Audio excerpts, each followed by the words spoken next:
This perhaps will be my maiden speech before this august house. At the very outset, I would like to thank the Honorable Speaker for restoring normalcy in the House, meaning thereby, in last two sessions of this august house, the Governor's speech was delivered invoking Article 175 of the Constitution of India, which is absolutely a discretionary provision. I say this because Article 175 of the Constitution of India says that the Governor may address the Legislative Assembly, or in the case of state having a Legislative Council, either House or the Legislature of the state or both houses assembled together, and may for the purpose require the attendance of the member. Article 175 is invoked in special circumstances, particularly in case of introduction of a bill.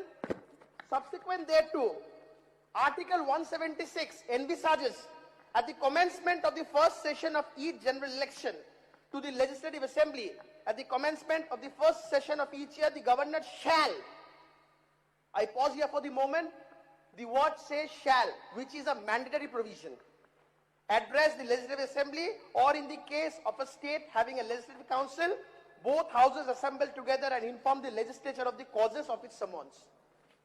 যারা খুব চিৎকার করতে হাতে সংবিধান নিয়ে দিল্লিতে তাদের বন্ধুদের নিয়ে যে আমরা সংবিধান রক্ষা করতে নেমেছি, তারা তো পশ্চিমবঙ্গ বিধানসভাতেই gross violation of the Indian constitution করে গেছে। আমি প্রথমেই ধন্যবাদ জানাবো স্পিকার মহোদয়কে এবং এই সরকারকে হাউসে নরমালসি রেস্টোর করার জন্য। আমি আমার কথা শুরু করব গভর্নরস অ্যাড্রেসের উপরে 4 লাইন দিয়ে। सच को कितना भी पर्दे में छुपाया जाए, वक्त आने पर आईना सच दिखा ही देता है। राज्यपाल महोदय के अभिभाषण ने दिखा दिया, आने वाले दिन में जनता ही नेता है।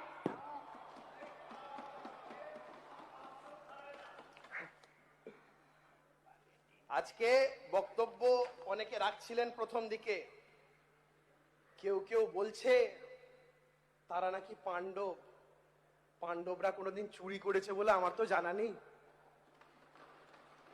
পাণ্ডবেরা কোনোদিন প্রিজন ভ্যানে উঠেছে বলেও তো আমার জানা নেই।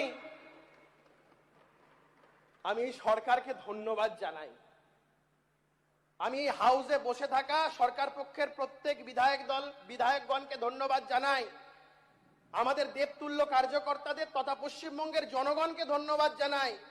এই নির্বাচনের রেজাল্ট শুধুমাত্র অত্যাচারী ব্যভিচারী শাসককেই পর্যদস্ত করেনি, এখন ফুলের পাপড়ি নিয়েও মারামারি শুরু হয়ে গেছে, ফুলের পাপড়ি নিয়ে টানাটানি শুরু হয়ে গেছে। অত্যন্ত সিনিয়র একজন মেম্বার হাউসের, তিনি গঙ্গা ভাঙন নিয়ে কথা বলছিলেন। 82 সাল থেকে তিনি এই হাউসে আছেন, তৃণমূল সরকারের প্রথম দিন থেকে তিনি এই হাউসে আছেন।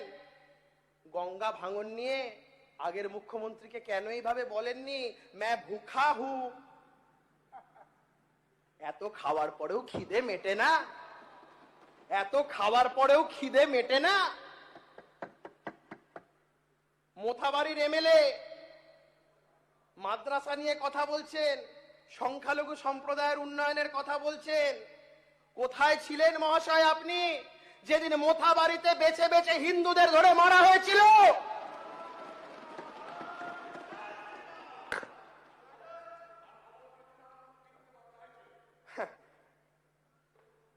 স্যার, ছোটবেলায় খুব দুষ্টু ছিলাম, পাশের বাড়ি থেকে একটা কাঁঠাল চুরি করেছিলাম ছোটবেলায়। আজ অব্দি বাড়ির লোকগুলো চোখের দিকে তাকাতে পারি না। আর দেখুন কতগুলো চোর এই হাউসে বসে তারা গণতন্ত্রের কথা বলছে, সভ্যতার কথা বলছে। লজ্জা, ধিক্কার। আরে বসুন বসুন, অনেক বলেছেন বসুন, অনেক বলেছেন বসুন, অনেক বলেছেন বসুন, অনেক বলেছেন বসুন, অনেক বলেছেন বসুন।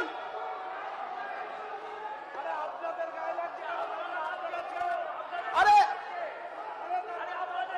আরে আরে আপনাদের কোথায় বলেছি? আপনারা গায়ে মারছেন কেন? বলছি আমি আমি আমি আমি বলেছি শুন honourable speaker sir honourable speaker sir আমি বলছি ঠাকুর ঘরে কে? আমি তো কলা খাইনি, গোটা বাংলার মানুষ দেখছে ঠাকুর ঘরে কে। আমি তো কলা খাইনি, এটা বাদ দিতে হবে। যাই হোক, আপনি বলেছেন যে এই বিধান আচ্ছা, সভায় এবারে আমি অনেক চোর আছে, এটা বাদ দেওয়া যাবে। এখানে সেরকম কেউ নেই। আমি মূলত এবারে আমার গভর্নর সাহেবের ভাষণের উপরে, হিজ এক্সেলেন্সির ভাষণের উপরে আমি গভর্নর স্যারের ভাষণের উপরে let me come straight to the point that I rise to support the motion of thanks on address of His Excellency the Honorable Governor. At the outset, I extend my sincere appreciation to His Excellency for presentation of a comprehensive vision for the future of the state. The address reflects aspirations of millions of people who seek better governance, great opportunities, improved public services, and inclusive development. The governor's address rightly has emphasized the need for transfer and accountable administration. Good governance is not merely a slogan. It is the foundation upon which public trust is built. The government commitment to ensuring efficiency of delivery of services, reducing bureaucratic hurdles, and strengthening institutions deserves wholehearted support of the House.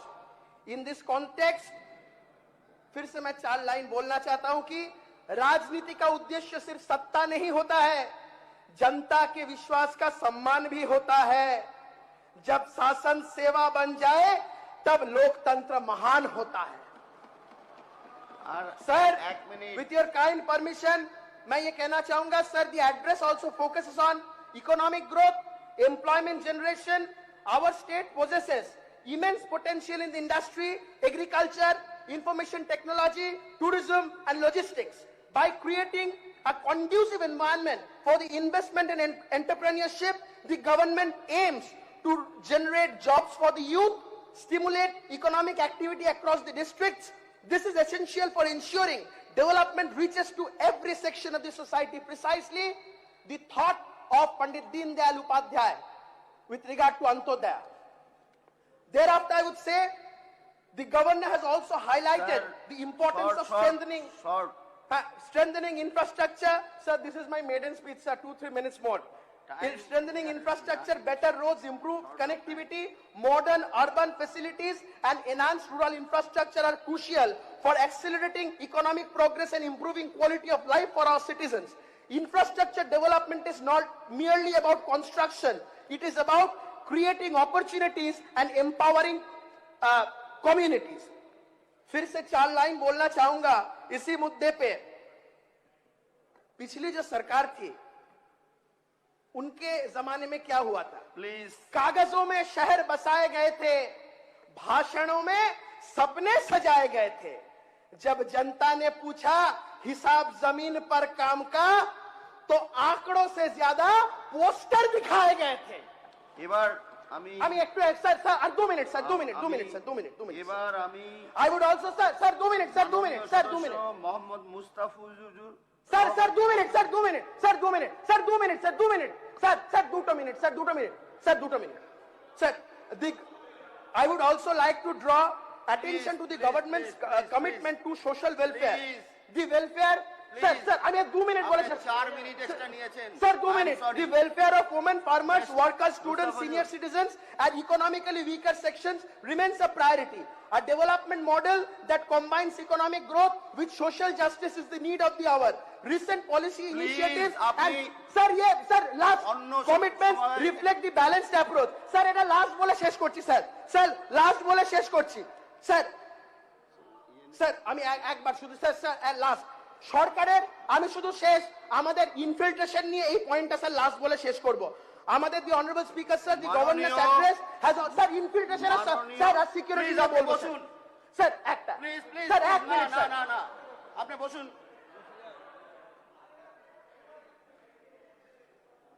মাননীয়